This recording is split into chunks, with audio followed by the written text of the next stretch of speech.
Hello दोस्तों, good morning. Welcome to Robin Singh education point और मैं हूँ रॉबिन सिंह। गैस आज हम डिस्कस करने वाले हैं अक्टूबर 2021 के लास्ट वीक के करंट अफेयर्स के बारे में, जो बहुत ही मतलब चुने हुए क्वेश्चंस रखे गए हैं। ये सभी वनडे एग्जाम्स के लिए काफ़ी इंपॉर्टेंट क्वेश्चंस होंगे। सो ज़्यादा देर न करते हम लोग स्टार्ट करते हैं, और जो भी बातचीत होगी हम लास्ट में डिस्कस करेंगे। सो फर्स्ट क्वेश्चन है, हाल ही में बीसीआईसीआई ने किन दो टीमों को आईपीएल 2022 के लिए जोड़ा है? Option A Ranchi Ahmedabad, option B Indore Lucknow, option C Lucknow Ahmedabad, and option D is Ranchi and Guwahati. तो इसका राइट आंसर होगा ऑप्शन सी, अहमदाबाद और लखनऊ की दो टीमों को जोड़ा गया है। ये टीमें 2022 से इंडियन प्रीमियम लीग का हिस्सा होंगी, यानी अब प्रतियोगिता में टीमों की संख्या कुल 10 हो जाएंगी। पहले 8 टीमें खेलती थीं। ये सभी टीमें भारतीय हैं। RP Sanjeev Goenka group Lucknow team के मालिक है, जबकि CVC capital partners Ahmedabad team के मालिक है। लखनऊ के लिए आरपीएसजी ग्रुप ने 7,090 करोड़, जबकि सीवीसी कैपिटल्स उर्फ इरेलिया ने अहमदाबाद के लिए 5625 करोड़ रुपए की बोली जीती है। नेक्स्ट क्वेश्चन है, हाल ही में जारी फीफा रैंकिंग 2021 में भारत की रैंकिंग कितनी है?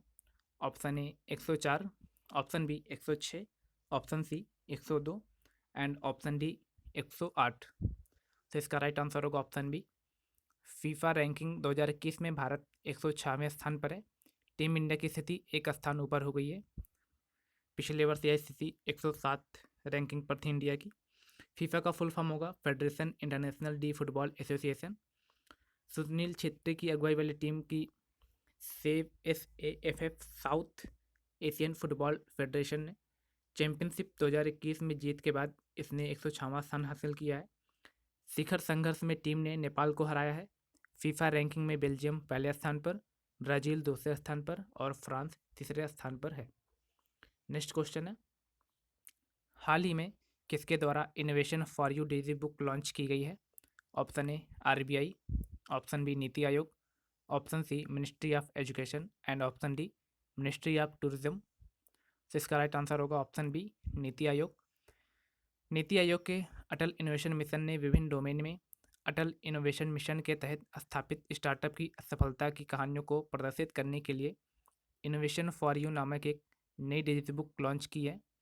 इस पुस्तक का पहला संस्करण स्वास्थ्य देखभाल में नवाचारों पर केंद्रित है। यह 45 स्टार्टअप्स को प्रदर्शित करता है जिन्होंने नए अभिनव उत्पादों, सेवाओं और समाधानों को बनाने के लिए काम किया है। नेक्स्ट क्वेश्चन है, 94वें ऑस्कर अवार्ड के लिए भारत ने कौन सी मूवी नॉमिनेशन के लिए भेजी है? Option A Koozhangal, option B Kaagaz, option C life is a puppet, option D Shershaah. तो इसका राइट आंसर होगा ऑप्शन ए। फिल्म निर्माता विनोद राज PS के निर्देशन में बनी तमिल फिल्म कुंजुगल या कंकड़ लैंग्वेज की है। कुंजुगल को 94वें अकादमी पुरस्कार यानी ऑस्कर अवार्ड के लिए भारत की ओर से आधिकारिक रूप से भेजा गया है।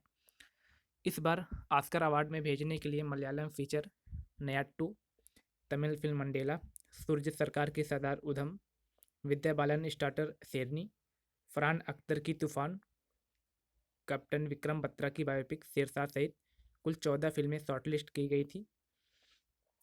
2021 के ऑस्कर के लिए भारत की ओर से लिजो जोस पेलेसरी द्वारा निर्देशित मलयालम फीचर जल्लीकट्टू को भेजा गया था।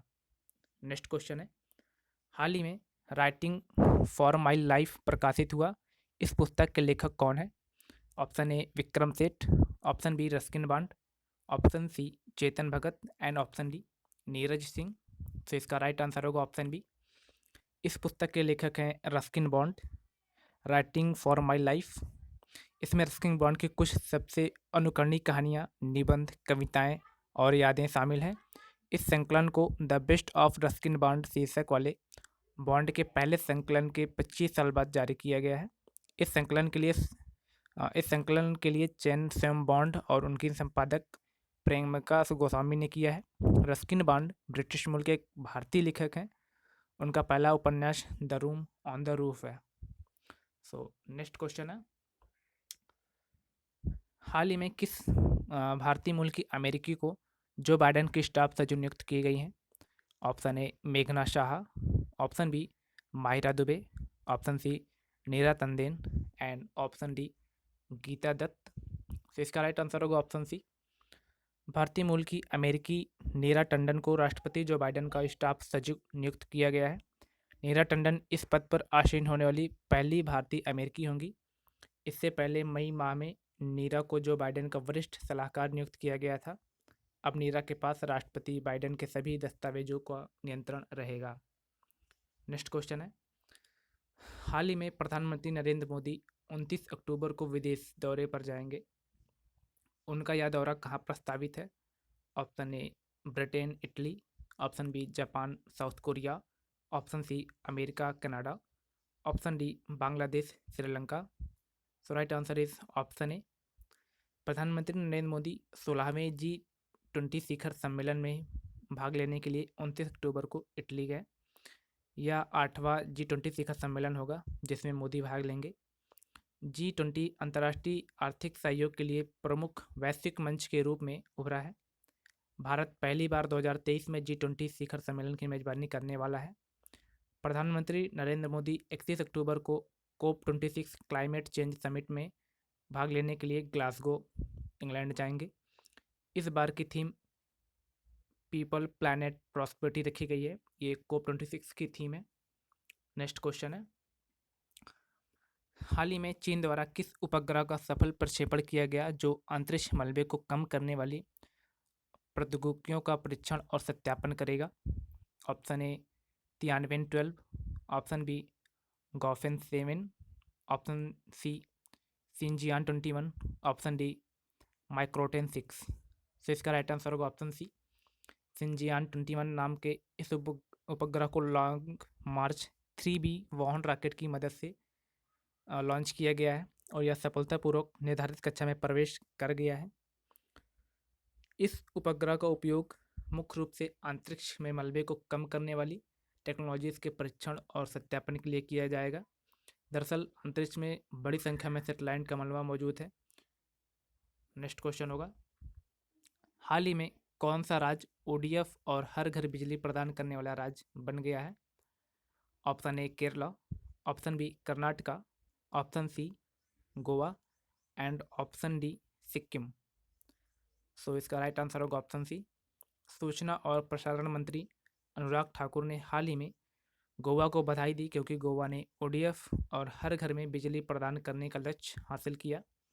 गोवा हर घर हर जल मिशन के तहत हर घर को नल का पानी उपलब्ध कराने वाला पहला राज्य भी बन गया है। इसके अलावा गोवा ने गरीबों और ज़रूरतमंदों को मुफ्त राशन उपलब्ध कराने का 100% लक्ष्य हासिल किया।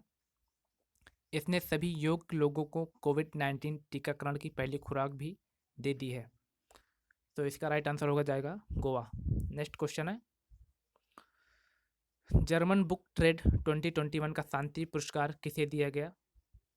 ऑप्शन ए साइमन सिकी, ऑप्शन बी सिस्की डंगोरेम्बा, ऑप्शन सी लुइस ओबेप्सो, ऑप्शन डी क्रेनन आफ्रिन। राइट आंसर होगा option B. German book trade 2021 का शांति पुरस्कार जिम्बाब्वे की लेखिका और एक फिल्म निर्माता सिगी डैंगरेम्बोगा को उनके देश और दुनिया भर में हिंसा के कार्य पर एक नए ज्ञानोदय के लिए बोर्सन-वेरियन डेस ट्यूशन बुक हैडल्स जर्मन पुस्तक प्रकाशन और पुस्तक विक्रेता संघ द्वारा दिया गया है। ये एक जर्मन की जर्मन बेस्ड वहीं से दिया गया इनको। डैगरेम्बगा जर्मन शांति पुरस्कार जीतने वाली पहली अश्वेत महिला है। उन्होंने पेन पिंटर पुरस्कार 2021 जीता है। उनका पहला उपन्यास नर्वस कंडीशंस जिम्बाब्वे की अश्वेत महिलाओं द्वारा अंग्रेजी में प्रकाशित होने वाला पहला उपन्यास था। नेक्स्ट क्वेश्चन मूव करते हैं हम लोग। हाल ही में उज्बेकिस्तान के राष्ट्रपति कौन चुने गए हैं? ऑप्शन ए सालुकट मिरेजियोंजवे, option B Islam Karimov, option C उटाबिक ओमारो, ऑप्शन डी मुरोड कथांद्रोवे। सो इसका राइट आंसर होगा ऑप्शन बी। उज्बेकिस्तान के राष्ट्रपति शौकत मिर्जियोयेव को दूसरे 5 साल के कार्यकाल के लिए फिर से चुना गया है। उन्होंने राष्ट्रपति चुनाव में 80.1% वोट हासिल किए। वह 2016 से उज़्बेकिस्तान के राष्ट्रपति और उज़्बेकिस्तान के सशस्त्र बलों के सर्वोच्च कमांडर इन चीफ के रूप में कार्य कर रहे हैं। हाल ही में हालांकि पर्यवेक्षकों ने कहा है कि हाल के सुधारों द्वारा लाए गए सुधारों के बावजूद सर्वेक्षण प्रस्ताव वास्तव में प्रतिस्पर्धी नहीं था। नेक्स्ट क्वेश्चन होगा, हाल ही में किस अभिनेता ने वॉइस आधारित social media platform Hoot launch किया है? Option A Akshay Kumar, option B Ajay Devgn, option C Rajinikanth and option D Prabhas. So right answer होगा option C Hoot, voice based social media platform from India for the world. मतलब कि hoot एक voice आधारित social media platform है जो कि भारत की तरफ से विश्व भर के लिए लॉन्च किया गया है। इस प्लेटफॉर्म पर 60 सेकंड का लाइव वॉइस रिकॉर्डिंग अपलोड कर सकते हैं या फिर पहले से रिकॉर्डिंग कोई वॉइस अपलोड की जा सकती है। इस वॉइस आधारित सोशल मीडिया प्लेटफॉर्म में रजनीकांत की बेटी सौंदर्या को फाउंडर है और उनके साथ हैं अटेम्प्स के सीईओ सनी पोकाला। हूट के साथ 8 भाषाओं का सपोर्ट है जिनमें भारतीय और विदेशी दोनों शामिल हैं। हूट में भारतीय भाषा के तौर पर तमिल, हिंदी, तेलुगु, मराठी, मलयालम, कन्नड़, बंगाली और गुजराती का सपोर्ट है। हूट को इस तरीके से डिज़ाइन किया गया है कि यूजर्स बिना कुछ टाइप किए बोलकर मैसेज भेज सकेंगे। नेक्स्ट क्वेश्चन होगा, हाल ही में वैज्ञानिकों ने हिमालय में प्याज की एक नई प्रजाति का पता लगाया है। किस राज्य से संबंधित है? Option A Himachal Pradesh, option B Uttarakhand, option C Jammu Kashmir and option D Ladakh. So right answer is option B allium negianum नामक पौधे की खोज उत्तराखंड के चमोली जिले की नीति घाटी के मलारी गांव में भारत तिब्बत सीमा क्षेत्र में की गई है। यह समुद्र तल से 3000 से 4800 मीटर की ऊंचाई पर उगता है। यह खुले घास के मैदानों, नदियों के किनारों, रेतीली मिट्टी और अल्पाइन घास के मैदानों, जिन्हें स्थानीय रूप से बुग्याल के रूप में जाना जाता है, वहाँ पर उगता है। साथ ही यह जहाँ बर्फ से ढके मैदान होते हैं उन जगहों पर भी पाया जा सकता है। शोध के मुताबिक भारतीय हिमालयी क्षेत्र में जैव विविधता के 2 अलग अलग केंद्र हैं। पश्चिमी हिमालय जहाँ की कुल विविधता का 85% से अधिक है, वहीं दूसरी ओर पूर्वी हिमालय जो 6% तक सीमित है, जो कि अल्पाइन उप समशीतोष्ण क्षेत्र को कवर करता है। सो नेक्स्ट क्वेश्चन, 18वें आसियान भारत शिखर सम्मेलन में भारत की ओर से कौन भाग लेगा? Option A Narendra Modi, option B S Jaishankar, option C Amit Shah and option D Dharmendra Pradhan. So इसका राइट आंसर होगा ऑप्शन ए। प्रधानमंत्री नरेंद्र मोदी 27-28 अक्टूबर को होने वाले 18वें आसियान भारत शिखर सम्मेलन में हिस्सा लेंगे। इस सम्मेलन में पीएम मोदी वर्चुअल माध्यम से 28 अक्टूबर को जुड़ेंगे। ब्रुनेई के सुल्तान के निमंत्रण पर पीएम मोदी इस कार्यक्रम में हिस्सा लेंगे। इस शिखर सम्मेलन में आसियान देशों के अध्यक्ष होंगे शामिल। वर्ष 1992 में भारत को आसियान का क्षेत्रीय भागीदार सेक्टर पार्टनर तथा वर्ष 1996 में एक डायलॉग पार्टनर बनाया गया। वर्ष 2002 में आसियान भारत शिखर सम्मेलन की शुरुआत हुई थी। नेक्स्ट क्वेश्चन, भारत, ऑस्ट्रेलिया और यूके ने छोटे द्वीप विकासशील राज्यों के सहयोग से कोप के मौके पर कौन सी एक नई पहल की शुरुआत की है?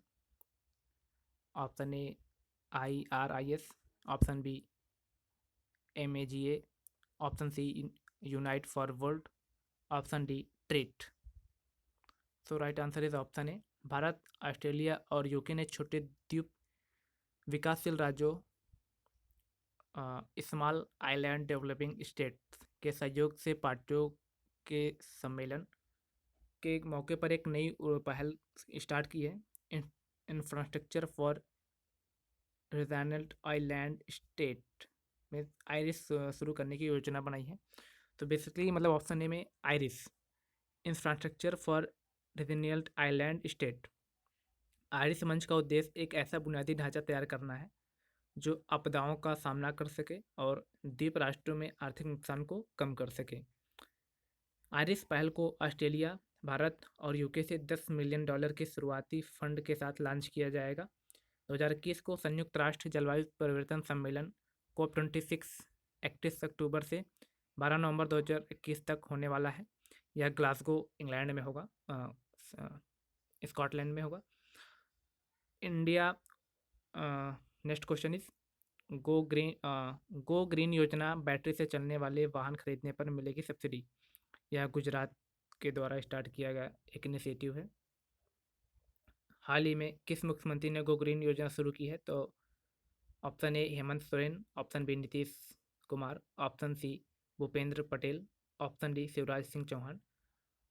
सो इसका राइट आंसर होगा ऑप्शन सी भूपेंद्र पटेल। ये गुजरात के सीएम हैं। गुजरात के मुख्यमंत्री भूपेंद्र पटेल ने राज्य के निर्माण और औद्योगिक श्रमिकों को रियायती दरों पर बिजली के दोपहिया वाहन उपलब्ध कराने के लिए गो ग्रीन योजना और इसका पोर्टल लॉन्च किया है। इस योजना का उद्देश्य ईंधन के बिल को कम करना और वाहनों से होने वाले प्रदूषण पर भी अंकुश लगाना है। संगठित क्षेत्र के श्रमिकों जैसे कि एक औद्योगिक मजदूर को बैटरी से चलने वाले दोपहिया वाहन की खरीद पर 30% सब्सिडी या 30,000 जो भी कम हो उसकी छूट दी जाएगी। नेक्स्ट क्वेश्चन, हाल ही में किस मंत्रालय द्वारा उद्यमिता को बढ़ावा देने में युवाओं की भागीदारी के लिए कौन सा कार्यक्रम शुरू किया गया है? Option A Sambhav, option B Lakshya, option C Virat and option D Saksham. So इसका राइट आंसर होगा ऑप्शन ए संभव।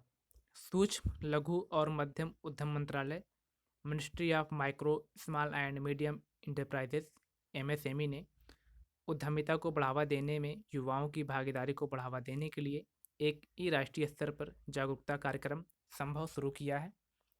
केंद्रीय MSME मंत्री नारायण राणे ने नई दिल्ली में राष्ट्रीय स्तर के जागरूकता कार्यक्रम 2021 संभव का शुभारंभ किया। अभियान के दौरान कॉलेज के छात्रों को ऑडियो वीडियो फिल्म प्रस्तुतियों के माध्यम से MSME मंत्रालय द्वारा लागू की जा रही विभिन्न योजनाओं से अवगत कराया जाएगा। नेक्स्ट क्वेश्चन है, देश का पहला एरोमेटिक गार्डन कहाँ खुला है?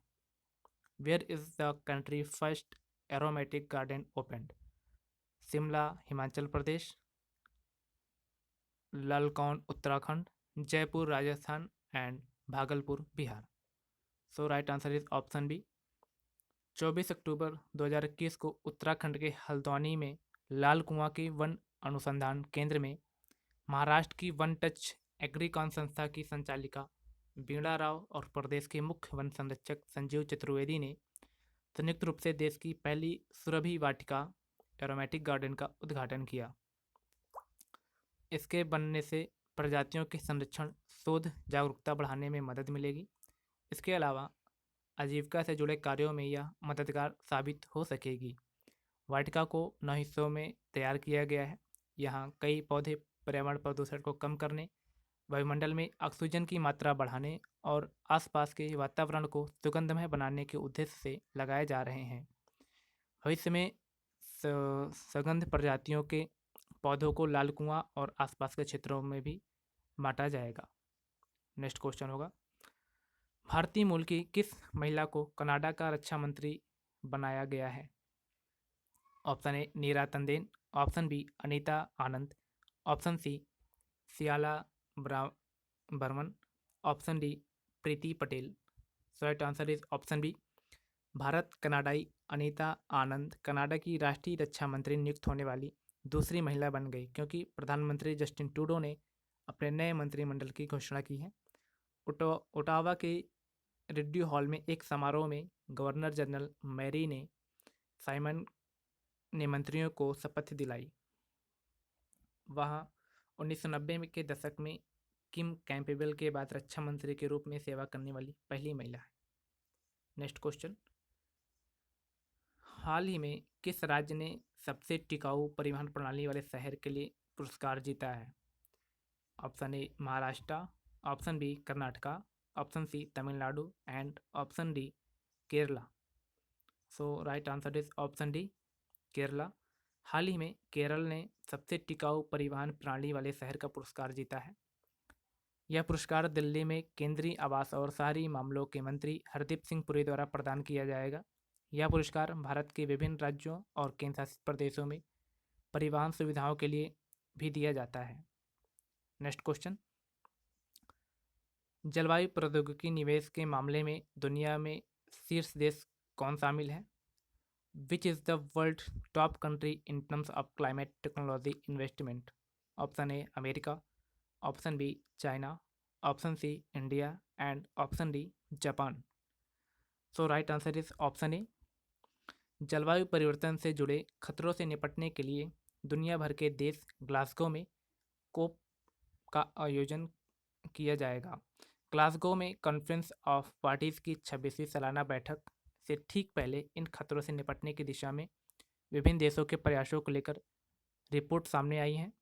दिसंबर 2015 में पेरिस में हुए समझौतों के बाद से 5 वर्षों में जलवायु परिवर्तन से निपटने की दिशा में कार्यरत कंपनियां क्लाइमेट टेक में निवास करने वाले टॉप 10 देशों में भारत भी शामिल है।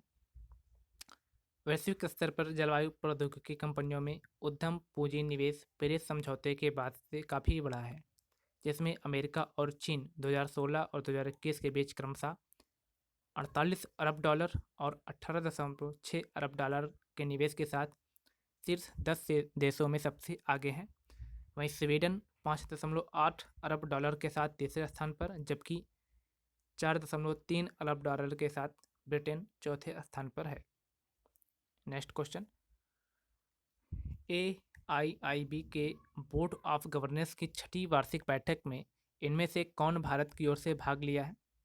Option A S Jaishankar, option B N Sitharaman, option C Shaktikanta Das, option D Raghurajan Rajan. So right answer is option B. हाल ही में केंद्रीय वित्त मंत्री ने एशियाई अवसंरचना निवेश बैंक के बोर्ड ऑफ गवर्नर्स की 6ठी वार्षिक बैठक में भाग लिया है। ऑप्शन बी भारत सहित सदस्य देशों को कोविड-19 को नियंत्रित करने और उसका मुकाबला करने के उनके प्रयासों हेतु वित्तीय सहायता प्रदान करने में AIIB की त्वरित कार्रवाई की सराहना की गई है। वर्ष 2016 में स्थापित AIIB के 57वें संस्थापक सदस्यों में से भारत एक है। भारत AIIB में चीन के बाद दूसरा सबसे बड़ा शेयरधारक है। चीन इसमें 26.06% तथा भारत 7.62% शेयर करता है। भारत ने AIIB से 4.35 बिलियन अमेरिकी डॉलर का ऋण प्राप्त किया, जो किसी भी देश द्वारा प्राप्त सबसे अधिक ऋण राशि है। AIIB द्वारा अब तक 24 देशों में 87 परियोजनाओं को वित्त पोषित करने के लिए 19.6 बिलियन अमेरिकी डॉलर के ऋण को मंजूरी दी गई है। नेक्स्ट क्वेश्चन, 27 अक्टूबर 2021 को DRDO ने कौन सी बैलिस्टिक मिसाइल का सफल परीक्षण किया है? Which ballistic missiles was successfully test fired by DRDO on 27 October 2021? Agni 5, Akash 3, Rudra 5, Agni 3। So right answer is option A Agni 5। हाल ही में भारत ने अपनी सामरिक मिसाइल अग्नि 5 का सफल परीक्षण किया है। इस मिसाइल को APJ अब्दुल कलाम द्वीप से लॉन्च किया गया है। इस मिसाइल की रेंज 5000 किलोमीटर है। अग्नि 5 देश में निर्मित सबसे उन्नत सतह से सतह मार करने वाली बैलिस्टिक मिसाइल है। यह 3 चरणों वाली ठोस ईंधन प्रणाली 17 मीटर लंबी मिसाइल है और लगभग 1.5 टन के परमाणु हथियार ले जाने में सक्षम है। अग्नि 5 एक फायर एंड फॉरगेट मिसाइल है, जिसे एक बार दागने के बाद इंटरसेप्टर मिसाइल के अलावा रोका नहीं जा सकता है। इसे integrated guided missile development programme के तहत विकसित किया गया है। नेक्स्ट क्वेश्चन है, radio over internet protocol system प्राप्त करने वाला पहला पोर्ट कौन है? Which is the first port to receive radio over internet protocol system? Option A Paradip port, option B Shyama Prasad Mukherjee port trust, option C Kandla port and option D Cochin port. So right answer is option B Kolkata में Shyama Prasad Mukherjee port trust radio over internet protocol system प्राप्त करने वाला पहला प्रमुख भारतीय बंदरगाह बन गया है। इसका उद्घाटन एसपीएम के अध्यक्ष विनीत कुमार ने 25 अक्टूबर 2021 को किया था। एसएमपी कोलकाता पिछले 152 वर्षों से लगातार भारतीय प्रमुख बंदरगाहों में अपनी महत्वपूर्ण स्थिति बनाए हुए है। नेक्स्ट क्वेश्चन, हाल ही में किस कंपनी को इंडिया ग्रीन एनर्जी अवार्ड 2020 से सम्मानित किया गया है? Which company has recently been awarded the India Green Energy Award 2020? Option A Hero motor company, option B Honda motor company, option C TVS motor company and D Tata motor company. So right answer is option C TVS motor company को Indian federation of green energy द्वारा India green energy award 2020 के तीसरे संस्करण में उत्कृष्ट अच्छे ऊर्जा उपयोगकर्ता श्रेणी से सम्मानित किया गया है। इसे दीर्घकालिक ऊर्जा सुरक्षा और स्थिरता सुनिश्चित करने के लिए अक्षय ऊर्जा में वैकल्पिक ऊर्जा स्रोतों के उपयोग को बढ़ाने के अपने सतत प्रयासों के लिए सम्मानित किया गया है। नेक्स्ट क्वेश्चन, हाल ही में सर्वोच्च न्यायालय ने पेगासस मामले में किस समिति की नियुक्ति की है? Which committee has recently been appointed by the supreme court in the Pegasus case? Option A न्यायमूर्ति रविंद्रन समिति, ऑप्शन बी न्यायमूर्ति प्रदीप कुमार श्रीवास्तव, ऑप्शन सी न्यायमूर्ति Ravindra Singh and option D न्यायमूर्ति संजय मिश्रा। तो right answer is option A. Bharat के सर्वोच्च न्यायालय ने इजरायली फर्म एनएसओ ग्रुप द्वारा विकसित स्पाईवेयर पेगासस का उपयोग करके अनाधिकृत निगरानी के आरोपों को देखने के लिए 3 सदस्यीय समिति नियुक्त की है। इसकी अध्यक्षता सेवानिवृत्त न्यायाधीश न्यायमूर्ति आर.वी. रविंद्रन करेंगे। वह तकनीकी समिति के कामकाज की निगरानी करेंगे जो आरोपों की सच्चाई या झूठ की जांच करेगी और तेजी से एक रिपोर्ट प्रस्तुत करेंगे। जस्टिस रविंद्रन बीसीसीआई में सुधार के लिए 2015 में सुप्रीम कोर्ट द्वारा नियुक्त आर.एम. लोढ़ा समिति का भी हिस्सा रह चुके हैं। नेक्स्ट क्वेश्चन, हाल ही में कौन सा राज्य अपनी वन्य जीव कार्य योजना 2021-30 पारित करने वाला पहला राज्य बना है? Which state has recently become the first state to pass its Wildlife Action Plan 2021 to 2030? Option A West Bengal, option B Maharashtra, option C Tamil Nadu and option D Andhra Pradesh. So right answer is option B. राज्य वन जीव board state board of wild life की 17वीं बैठक के दौरान महाराष्ट्र सरकार ने अपनी स्वयं की वन्य जीव कार्य योजना 2021 से 2030 को मंजूरी दी, जिसे अगले 10 वर्षों में लागू किया जाएगा। महाराष्ट्र अपनी स्वयं की वन्य जीव कार्य योजना पारित करने वाला भारत का पहला राज्य बन गया है। बोर्ड ने विदर्भ क्षेत्र के चंद्रपुर जिले में तडोबा अंधारी टाइगर रिजर्व की सीमा को लगभग 79 वर्ग किलोमीटर बढ़ाने को भी मंजूरी दी है। योजना बताती है कि जलवायु परिवर्तन अनुकूलन और आपदा जोखिम न्यूनीकरण पर विशेष ध्यान देते हुए राज्य के तटीय क्षेत्र के लिए जलवायु कार्य योजना विकसित करने के लिए राज्य जलवायु परिवर्तन कार्य योजना के साथ तालमेल बिठाना है। नेक्स्ट क्वेश्चन होगा, हाल ही में फेसबुक के संस्थापक मार्क जुकरबर्ग ने फेसबुक का नया नाम क्या रखा है? Recently Facebook founder Mark Zuckerberg has given the new name of Facebook. Option A Peta, option B Beta, option C Meta and option D Feta. तो option C is right answer, Meta.